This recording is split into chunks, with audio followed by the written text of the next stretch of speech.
Bismillahirrahmanirrahim. Alhamdulillahi Rabbil Alamin. Assalamualaikum warahmatullahi wabarakatuh. Waalaikumsalam warahmatullahi wabarakatuh. Ustaz, begini Ustaz. Sekarang kan isu Wahabi ini sangat marak Ustaz. Betul. Sangat marak dan dipakai di mana-mana Ustaz. Entah mau dipakai politik, entah dipakai untuk menarik massa, entah dipakai untuk menjatuhkan suatu kelompok, entah pokoknya Wahabi ini lagi ngetren Ustaz. Ya, menjadi isu hangat. Ya, menjadi isu hangat. Ya, saya mau nanyain sama antum Ustaz. Ini ada beberapa pertanyaan Ustaz, tapi Anda coba satu-satu dulu Ustaz ya. Mau tanya. Asal muasal Wahabi itu gimana Ustaz? Asal muasalnya Ustaz. Bismillahirrahmanirrahim. Alhamdulillahirabbil alamin. Wassalatu wassalamu ala asyrafil anbiya'i wal mursalin wa ba'd. Perlu diketahui bahwa Wahabi kita bisa lihat dari dua sisi. Dua sisi ya. Wahabi warisan historis yang tidak lain adalah firqah, salah satu sempalan dari sempalan Khawarij yang tokoh sentralnya adalah Abdul Wahab bin Abdurrahman ibn Rustum al-Ibadi. Kemudian yang kedua, Wahabi warisan imperialis. Inilah yang dituduhkan kepada Syekh Muhammad ibn Abdul Wahab. Nah, kenapa beliau dituduh padahal namanya tidak Abdul Wahab? Iya. Karena beliau mendakwahkan tauhid, mengajak kembali kepada Al-Quran dan Sunnah. Sebetulnya kalau kita lihat kata Wahabi sendiri itu kan nggak ada celaknya. Kalau memang Wahabi itu diambil dari nama Allah Al-Wahhab, bagus. Kalau diambil dari kalimat namanya Syekh Muhammad ibn Abdul Wahab, ya nggak tepat. Itu nama bapaknya. Seharusnya Muhammadi, bukan Wahabi. Kalau seandainya untuk tujuan meledek, Allah berfirman, wala tanabazu bil alqab. Jangan kamu mempermainkan nama atau titel-titel orang. Oleh karena itu, kalau kita ingin gagas dengan akal sehat, istilah Wahabi ini murni tuduhan dari kaum imperialisme untuk menjatuhkan dakwah Syekh Muhammad ibn Abdul Wahab. Bahkan siapa saja yang ingin mengajak kepada kemurnian tauhid, ingin mengajak kembali kepada Al-Quran dan Sunnah. Itu. Oh gitu ya Ustaz? Ya. Jadi itu memang ini ya tujuannya imperialis itu sebenarnya. Nah yang kedua Ustaz. Nah, pihak yang paling berkepentingan menggulirkan isu Wahabi itu siapa? Kalau kita lihat motivasi tuduhan itu kan ada tiga. Yang pertama motivasi agama dan sosial.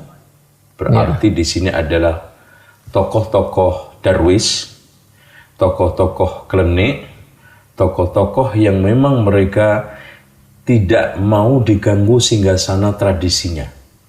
Sehingga mereka menimba Syekh Muhammad yang reformis ini, Syekh Muhammad yang mengajak tajdid pembaruan ini kembali kepada Al-Quran. Karena pasti mereka nanti akan rugi, popularitasnya hilang, kedudukannya hilang, bahkan setoran materinya juga hilang. Nah yang kedua adalah motivasi politik dan kekuasaan.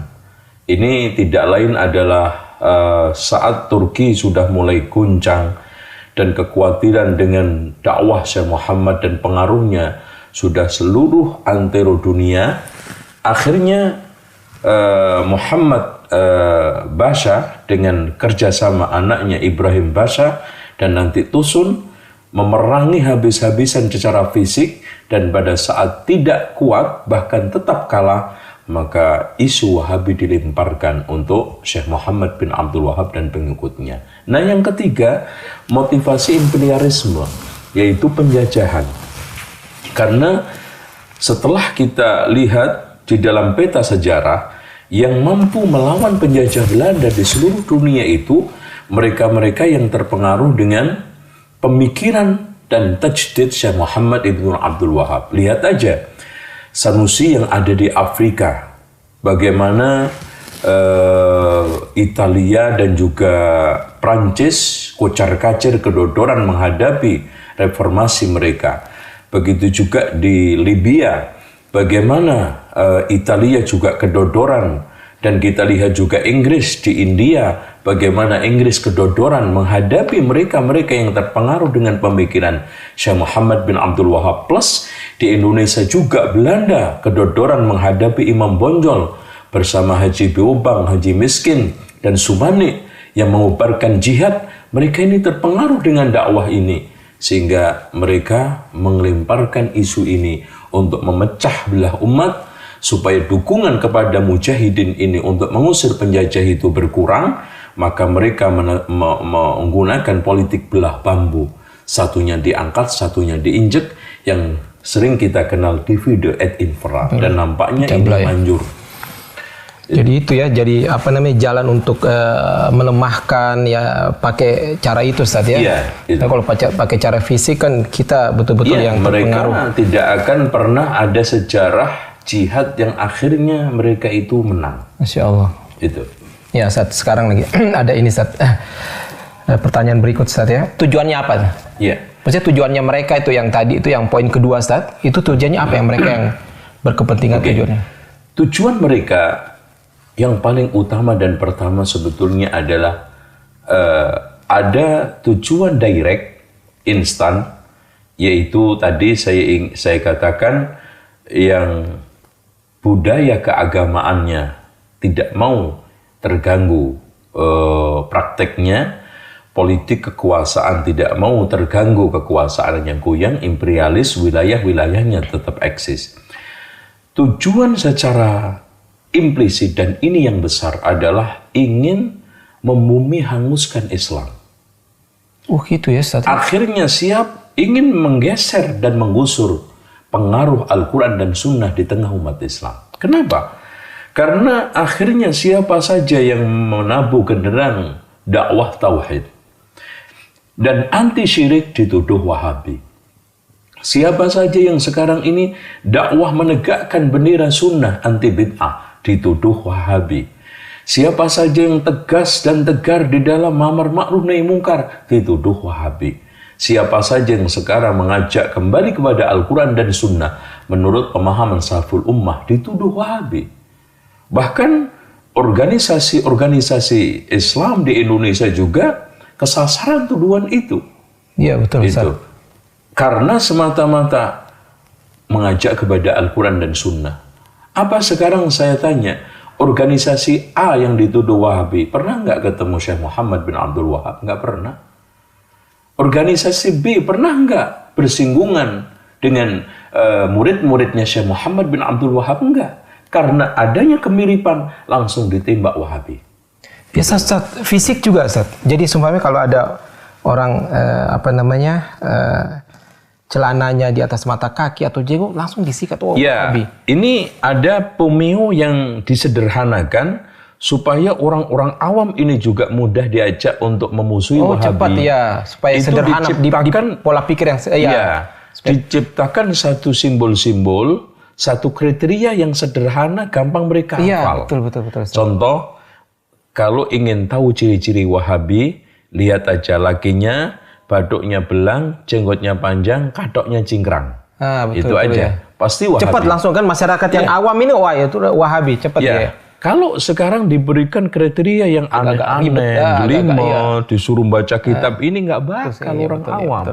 Nah, nanti perempuannya cadaran atau jilbabnya panjang, itu Wahabi. Nah, kadang-kadang agak sedikit mereka itu memaparkan satu paparan yang nampak ilmiah. Tetapi semuanya mengandung kedustaan kalau tidak adalah syubhat. Bahwa mereka menuduh mau menggeser, menggusur, menghancurkan makam Rasulullah. Mereka menggantikan makamnya rumahnya Abu Thalib dengan kandang keledai. Rumahnya Khadijah digunakan untuk WC, kan gitu. Ini hanya guliran tuduhan saja, ya.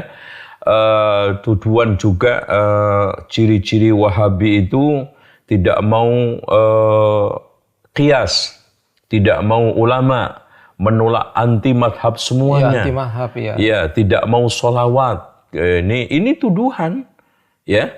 Bahkan Syekh Muhammad juga pernah dituduh, tongkatku ini lebih mulia daripada Muhammad SAW yang ada di kuburan. Karena tongkat saya ini masih digunakan giring kambing, unta masih bisa. Muhammad sudah mati di kuburan. Ini semuanya adalah stigma negatif untuk menyerang, memukul yang isinya semuanya kedustaan. Dan ini juga muncul dari internal ada, eksternal juga ada. Yang tadi kaum darwish, munafikun, yang mereka takut singgasana dakwahnya hancur dan tradisinya terserang. Inilah ya sehingga memunculkan isu-isu tersebut. Tuh.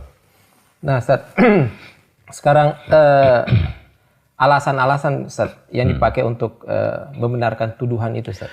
Iya, biasanya siapapun yang anti ziarah Wali Songo pasti dituduh Wahabi, satu. Siapa saja yang sekarang ini melemahkan pendapat Imam Syafi'i aja dituduh Wahabi, anti mazhab. Siapa saja yang mengkritik Barjanji, mengkritik Tiba, pasti dituduh Wahabi. Siapa yang sekarang ini mengkritik manaqib, pasti dituduh Wahabi. Siapa yang mengkritik salawat nariyah, salawat badar, pasti dituduh Wahabi. Siapa saja yang sekarang ini menyerang praktek-praktek mereka, ya, yang bid'ah menurut kacamata syariah, dari mulai Maulud Nabi, Isra Mi'raj, Nuzulul Quran, bahkan ruwatan mitoni 7 bulanan, pasti dituduh Wahabi.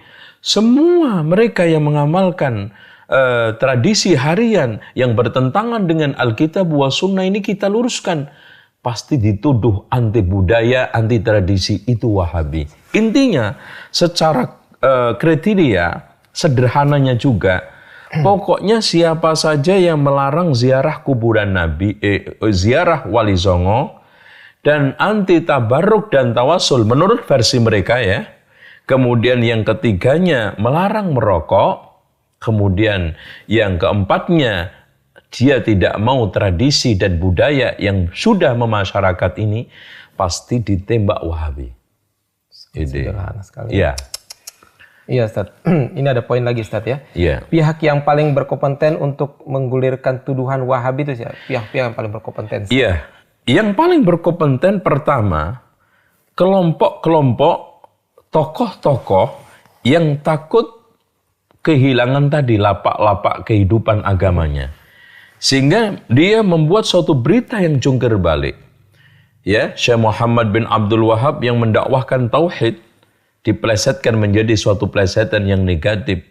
Mengembalikan orang kepada Alkitab wa Sunnah diplesetkan menjadi suatu plesetan negatif, keras, ya, radikal, ya, main kekerasan, macam-macam. Padahal mereka tidak paham bahwa Syekh Muhammad bin Abdul Wahab ketika saat dia melakukan amar ma'ruf dengan tangan, ketika itu didukung oleh amir, didukung oleh khalifah kalau zaman dahulunya, pemimpin. Dan pemimpin man ra'a minkum munkaran falyughayyir biyadihi, sah-sah saja. Tapi mereka tidak seperti itu. Yang keduanya, orang-orang tokoh-tokoh yang tidak paham siapa Syekh Muhammad bin Abdul Wahab itu. Kemudian dia ikut membio bahwa Wahabi begini, akhirnya disiar-siarkan di mimbar-mimbarnya. Nah, ini orang yang berbahaya juga ini. Nah, kelompok yang ketiga, ini kelompok orang-orang, tokoh-tokoh yang takut kehilangan kekuasaannya dan takut kehilangan redup pengaruh politiknya. Tiga inilah yang paling berperan, yang paling berpengaruh, yang paling memiliki tanggung jawab nanti di hadapan Allah atas isu Wahabi itu. Jadi tokoh khurafat yang menjungkir balikkan fakta siapa Syekh Muhammad dan dakwahnya. Yang keduanya tokoh yang tidak tahu siapa Syekh Muhammad bin Abdul Wahab. Cuman dia itu niru, membeo, mendapatkan info yang negatif. Nah, yang ketiga tokoh politikus dan mereka-mereka yang takut kehilangan pengaruh politiknya dan takut kehilangan kekuasaannya, minimal suara perolehan entah itu secara nasional maupun daerah berkurang. Inilah pihak-pihak yang berkepentingan. Kemudian dibakar, nah ini dikasih bensin bahan bakar oleh orang-orang barat. Itu.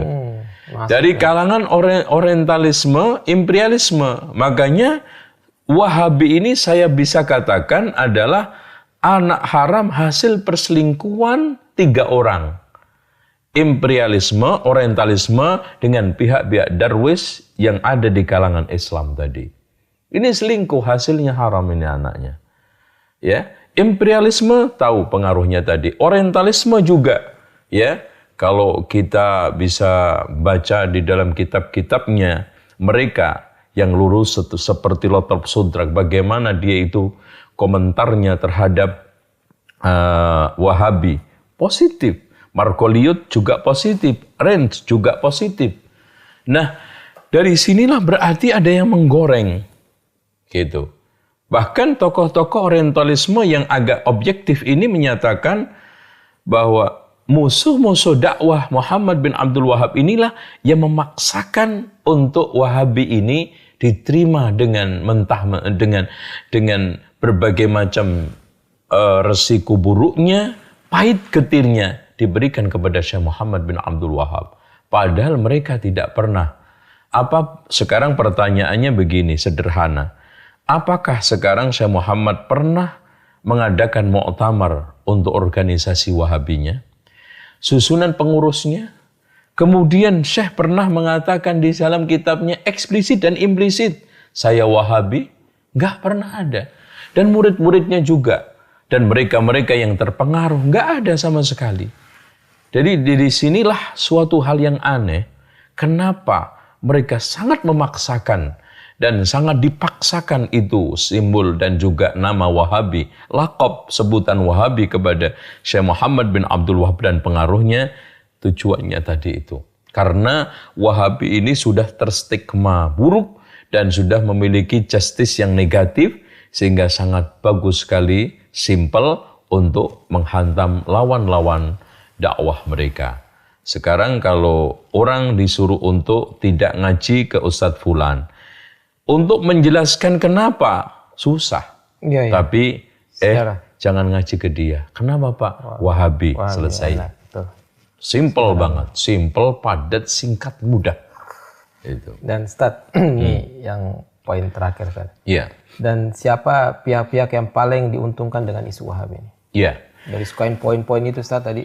Ya, yang paling diuntungkan pertama kali adalah Yahudi, imperialisme, dan seluruh non-Muslim. Lihat mereka. Pernahkah lisan mereka, tangan mereka mengganggu, menyakiti Yahudi dan Nasrani? Tapi siang malam mulutnya, tangannya tidak lepas menyerang kita, ngomongin kita, menuduh kita. Ini sudah hal yang aneh. Sehingga kalau kita ajak untuk membangun ukhuwah, dengan mudahnya mereka mengatakan lakum dinukum waliyadin. Tapi sama non-muslim, watawasau bil haqqi, watawasau bis sabr. Apa nggak kebalik itu? Terus kemudian pihak yang kedua adalah pihak politikus yang menggunakan jargon-jargon politik agama, keagamaan. Ya, inilah mereka-mereka yang akan dirugikan kalau memang maju dan itu isu Wahabi itu berkembang, dia diuntungkan. Kemudian yang selanjutnya tadi pihak-pihak mereka tokoh-tokoh tradisional, ya, sekarang penjaga makam-makam, tempat-tempat keramatan yang diuntungkan dari acara-acara tradisi, inilah paling dirugikan. Coba satu kuburan itu per hari umpamanya 500.000. Karena ini kalau seandainya mereka sudah tidak ada yang ziarah, itu satu orang, itu bisa ngasih berapa? Satu kuburan itu ada yang 15.000 pengunjungnya, ada yang 20.000, bahkan ada yang lebih daripada itu. Bahkan memecahkan rekor, ada salah satu kuburan dalam seharinya 45.000. Taruhlah ninggalin 5.000 berapa? Di sini. Ini pihak-pihak yang paling dirugikan. Oleh karena itu kalau kita kembalikan kepada literatur yang ilmiah, bahwa semuanya hampir komentar positif. Contoh aja, Harun Nasution di dalam bukunya Pembaharuan Islam tentang mengomentari dakwahnya Syekh Muhammad bin Abdul Wahab. Dia adalah pengembang tauhid dan menegakkan berbagai macam pilar-pilar agama yang dirusak oleh Darwis Torekot karena abad 13 sedang jaya-jayanya Torekot pada saat itu. Begitu juga kalau kita melihat kitab Ensiklopedia Nur Khalis Majid. Di sana Wahabi adalah mengajak kembali kepada tauhid. Berarti yang memusuhi Wahabi adalah memusuhi tauhid. Kan gitu. Kemudian di dalam kitab lagi juga yang ditulis oleh orang-orang barat. Dari mulai Hadirul Alamil Islami ya, Latab Sodrak juga sangat memuji bagaimana perannya Syekh Muhammad ibnu Abdul Wahab. Dan juga di dalam kitab The Histories of Arabic, ini juga karangan Philip Hitti, juga di sana menyanjung memuji dakwahnya Syekh Muhammad ibnu Abdul Wahab. Terus kenapa sekarang kok ada pihak Muslim sendiri bersikeras kita itu harus Wahabi? Ya, ini suatu pertanyaan yang sangat-sangat aneh kalau kita jawab. Dan mungkin jawabannya tidak lain adalah syubhat, tidak lain adalah keinginan-keinginan untuk menghancurkan karakter Islam kalau tidak tokoh Islam. Inilah proses pembunuhan karakter Islam dan karakter tokoh Islam. Wallahu a'lam bishawab. Ustaz, dengan antum tadi sebut ini poin-poin 1, 2, terus beberapa contoh semua itu Ustaz. Berarti bisa enggak Ustaz,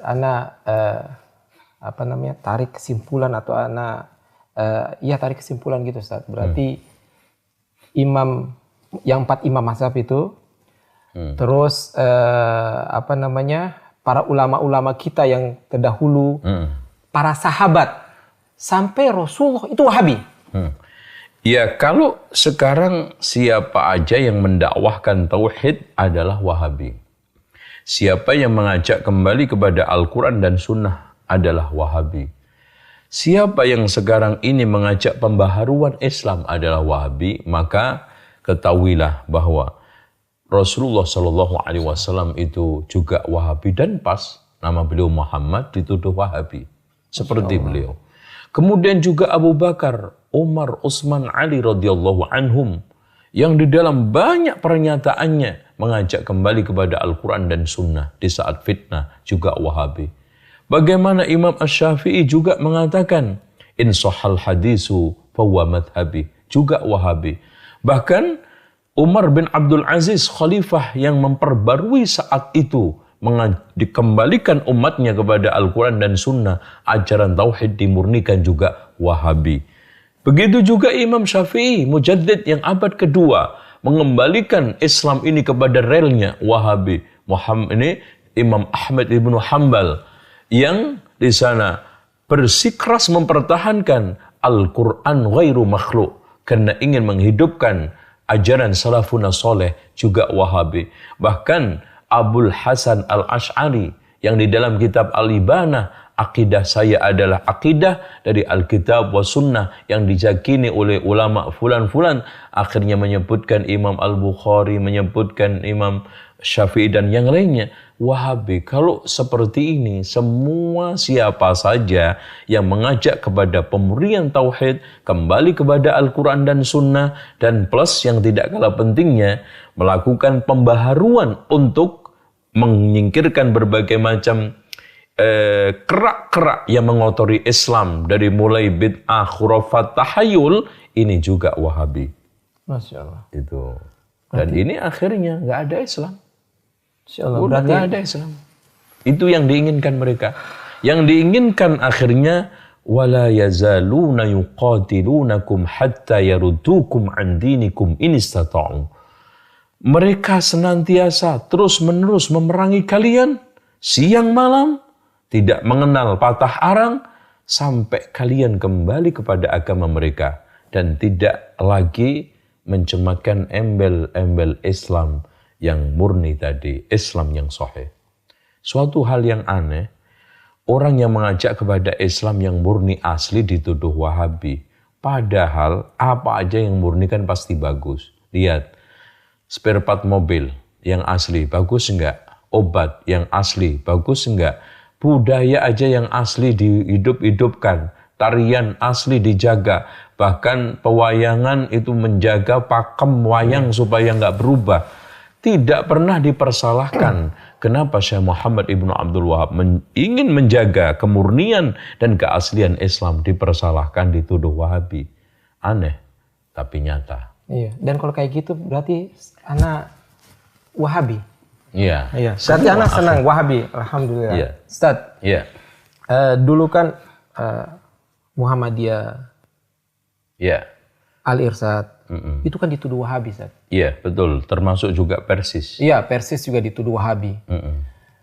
Terus hilang, Ustaz. Hilang redup gitu loh. Iya. Sekarang muncul lagi, tambah keras, Ustaz.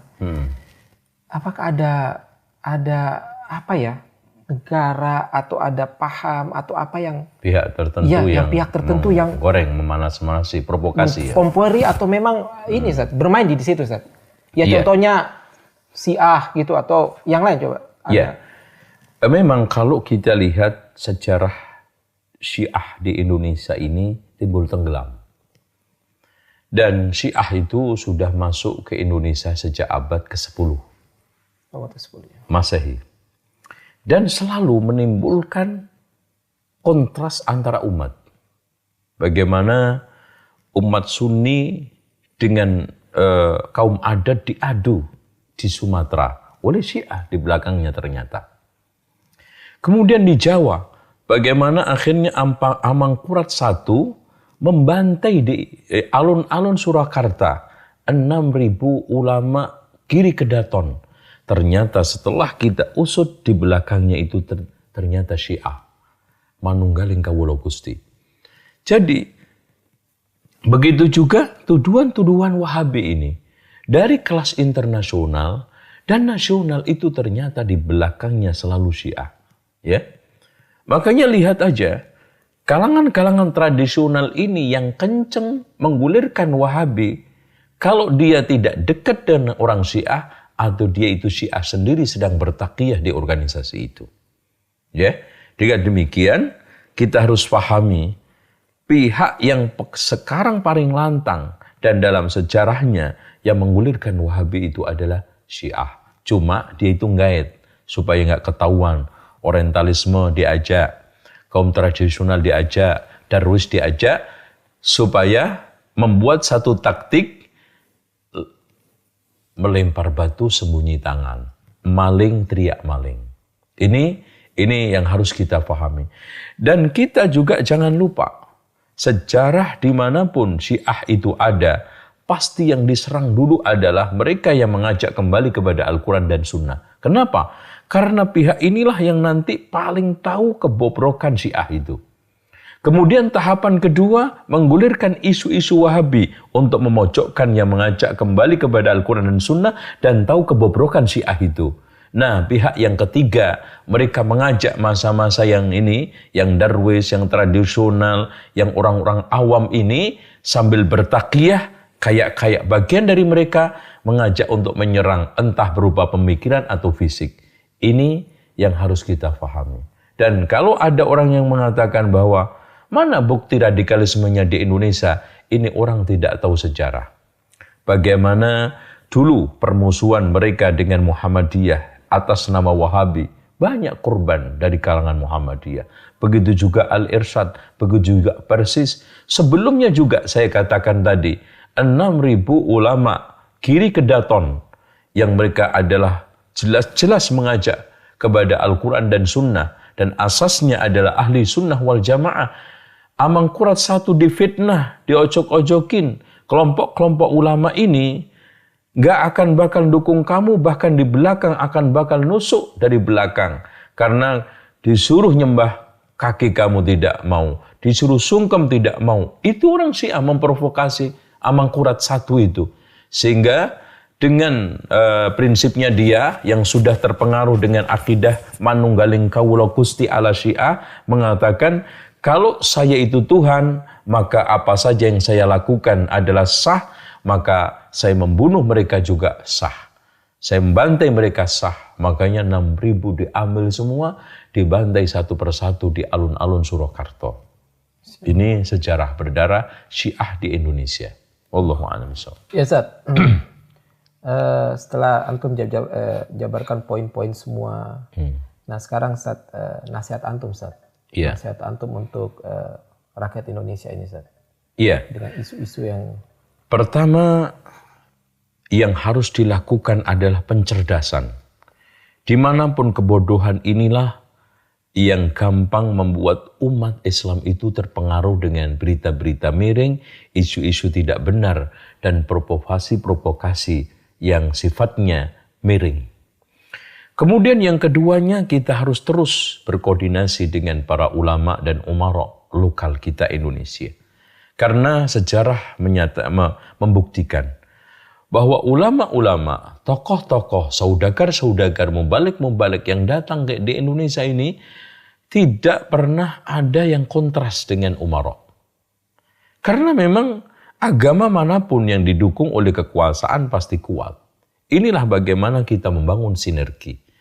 Lalu yang ketiganya, kita harus geber dakwah kita, penyadaran tentang kejahatan Syiah dulu ini. Karena ini sebetulnya biangnya. Kemudian kita kenalkan firqah-firqah yang ada, yang berbahaya, pemikirannya secara detail, sehingga mereka akan mengetahuinya, oh Ahmadiyah seperti ini, Bahaiyah seperti ini, Syiah seperti ini. Lalu yang selanjutnya adalah pendekatan dakwah yang harus kita bangun dengan baik. Ternyata ada watak yang kita lupakan di bangsa kita. Di antara da'i ini kita tidak terlalu seriusin, bahkan kalau enggak ditinggalkan. Apa? Orang kita itu sangat-sangat senang didekati, sangat senang disanjung, sangat senang untuk diwongno, diorangkan kalau bahasa Jawanya itu. Nah, disinilah yang kelewat dari kita. Sehingga mereka itu lebih condong kepada yang sesat, lebih condong kepada yang enggak benar daripada kita. Karena mereka datang menyapa dengan baik, bahkan uluran tangan, bahkan mereka sakit diobatin, dikirimin berbagai macam suplai hadiah, mana tahan hati ini. Iya. Ahsin ilan nasi tasta'bid qalbahu, wa qala ma ista'badal insana ihsanu. Perbaikilah dan hadapilah orang penuh dengan kebaikan, kau akan perbudak hati dia. Berapa banyak orang yang tertawan hatinya dengan kebaikan. Ini yang harus kita miliki. Iya, seorang da'i, apalagi kita sudah mengklaim ahli sunnah wal jamaah, yang akhlaknya Masya Allah, akhlak Rasul, muamalahnya muamalah Rasul Sallallahu Alaihi Wasallam, akidahnya jelas akidah Rasul Sallallahu Alaihi Wasallam. Ini harusnya terdepan. Wabima rahmatin minallahi lintalahum walau kunta faddan ghalidhal qalbi lan faddu min haulik. Dengan rahmat Allah lah kamu akan menjadi lemah lembut. Kalau seandainya kau kasar dan keras kepala, mereka akan lari dari kalian. Inilah yang dulu dipahami oleh para wali, saudagar dan mubalik yang pertama kali datang ke Indonesia, macam seperti Syekh Maulana Malik Ibrahim. Bagaimana beliau mendekati, nggak langsung dakwah, nggak mungkin. Kalau kita pakai logika, Syekh Maulana Malik Ibrahim kan nggak mungkin dia itu akan khutbah ceramah di masjid mana, nggak ada masjid. Orang juga terus ngumpulin orang Buddha Hindu untuk diceramai kayak tabligh akbar, mana mungkin, nggak akan. Syekh Maulana Malik Ibrahim datang ke sawah-sawah karena memang beliau ahli irigasi. Kemudian juga ternyata beliau herbalis, bikinin obat untuk orang-orang yang sakit. Bahkan ketika dia berobat, gratis. Yang penting kamu baca syahadah la ilaha illallah. Kan indah itu. Masya Allah, ya. Dan pendekatan di perkumpulan-perkumpulan itu dia datang. Dia masuk dari inilah yang membuat suksesnya dakwah di Indonesia. Ya kata orang kan lain lubuk, lain hati. Lain ladang, lain belalang. Iya. Artinya watak orang Indonesia itu memang pengen diangkat, deket, gerapia, ya, bahkan diakrabin, itu seneng. Ndak kita ketemu nggak salam, berpapasan nggak nyapa, nggak senyum. Bahkan kadang-kadang tampilan kita itu kayak makhluk langit yang baru turun seminggu lalu. Wah, seremnya setengah mati. Seperti buser. Iya, Bujang serem. iya, bagaimana orang akan dekat dengan kita. Gitu. Ya, ya, Ustaz. Ya, sekolah khair, Ustaz.